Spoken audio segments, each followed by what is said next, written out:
I'm Stephen Cohen, and I'm standing here in the historic center of Moscow. I can see the Kremlin, the symbol of ancient Russia, over there. Just down the street here, just a minute walk, is the Bolshoi Theater, the symbol of the cultural grandeur of Tsarist Russia.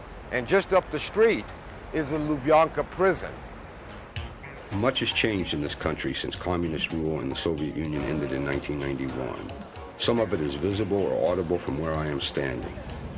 Private businesses, Western products, luxury foreign cars, and yes, casinos and mafia tough guys. But much also has not changed, and it too is readily evident. Kremlin power, state bureaucrats, economic decay, corruption, and too many citizens seemingly dispirited by everyday life. One important thing is, however, dramatically new. Legal, organized opposition. Political movements fighting over Russia's past, present, and future, fighting among themselves, fighting the government, fighting for power. In the West, Russia's opposition has been equated with the extreme nationalist Vladimir Zhirinovsky, whose party won more votes than any other in parliamentary elections in 1993. In reality, opposition in Russia today encompasses a very broad spectrum of political movements, from liberals and social democratic nationalists to orthodox communists and quasi-fascists. They are the result of the democratization process begun by Mikhail Gorbachev in the late 1980s, when the Soviet Union still existed.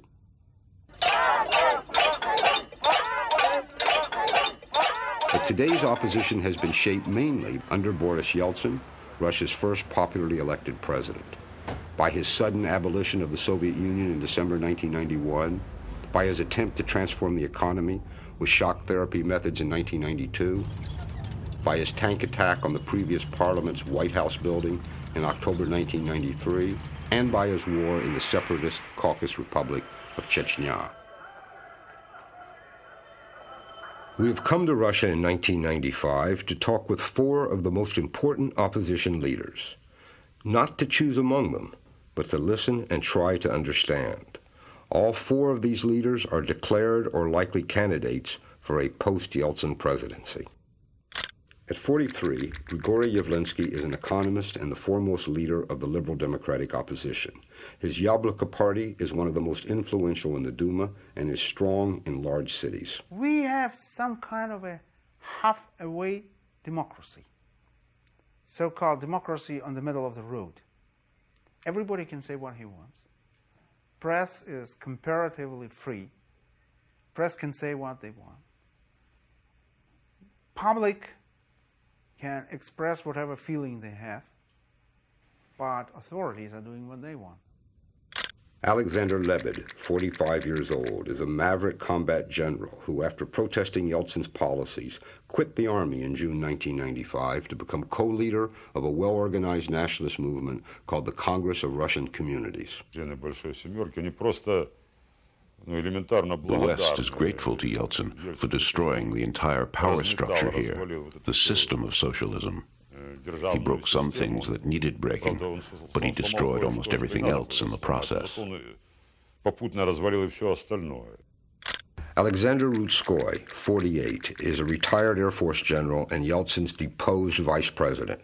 He was jailed for 4 months after siding with the previous parliament in the events of October 1993.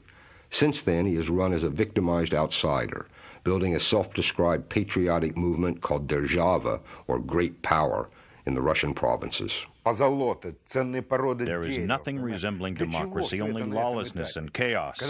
There is war in the Caucasus. Tens of thousands have died. Terrorism is spreading through the country. And while children are dying and hospitals have no medicine, look at what the authorities are spending on the president's security and housing for themselves.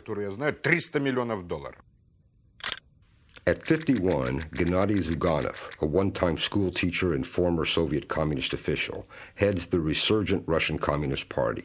It is the country's largest and best organized political party. Before the destruction of the Soviet Union, there was a policy of Cold War confrontation. The United States followed a conscious approach that led to the destruction of our state. I think that it cost the United States a great deal.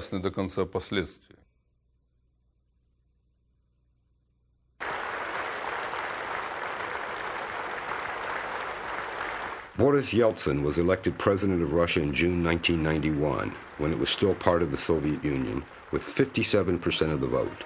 During the next few years, his favorable ratings in opinion polls declined steadily and then plummeted to single digits by 1995. И добросовестно исполнять возложенные на меня народом обязанности. В 1991 году была эйфория, все ждали, что он выполнит свои обещания, и что улучшится жизнь народа, и в течение за 500 дней все будет сделано, и что он обещал даже на рельсы лечь, если хоть на 1 копейку будет цены подняты. Народ сегодня увидел, что на самом деле все произошло прямо наоборот. И поэтому народ прозрел сегодня. Вот я при том режиме получил квартиру совершенно бесплатно, отдельную, на одного. Моя дочь вышла замуж, родила ребенка, живет с мужем, с ребенком и с бывшей женой в однокомнатной квартире.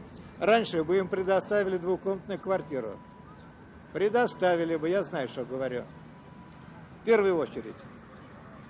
А сейчас это нужно иметь такие деньги, которые будешь год работать и не есть, и не заработаешь.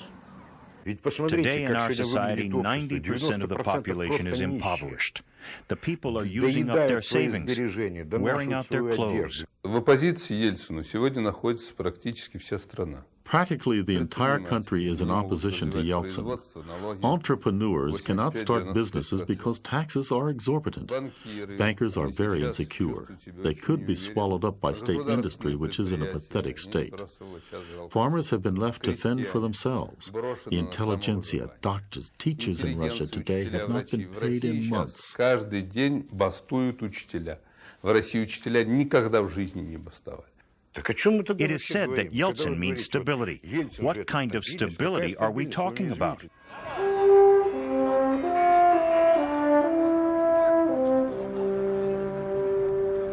Russians always have a very specific feeling about their leaders. This, Steve, you have to know. They can forgive 2,000% inflation. They can't forgive crazy privatization. They can forgive many things, but they can't forgive national shame. Never. If the leader of Russia is doing things that the people feel themselves ashamed, that's much worse for him than 2,000% inflation.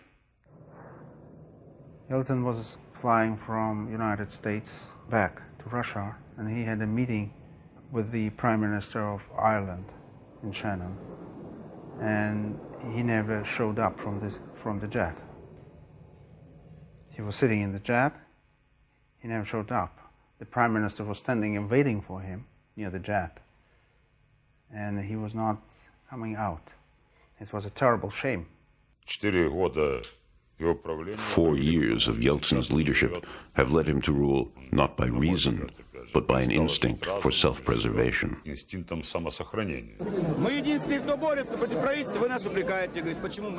But no matter what Yeltsin has done, isn't he preferable to someone like Zhirinovsky? Zhirinovsky is a scarecrow created by Yeltsin to frighten the West. He says, if you don't like me, well, here is your alternative, Zhirinovsky. Then the West says, no, no thanks. We prefer you. A myth has been created that in a nation of 148 million, the only alternatives are Yeltsin and Zhirinovsky. Из 148 миллионов выбрать некого. Я прошу прощения. Господа, я прошу прощения. Ой, ну что вы делаете? Ну что же вы делаете? Ну что же вы делаете? He's the only man I saw in my life, which I'm absolutely sure if he would be able to press the button of the nuclear missiles, he would do that.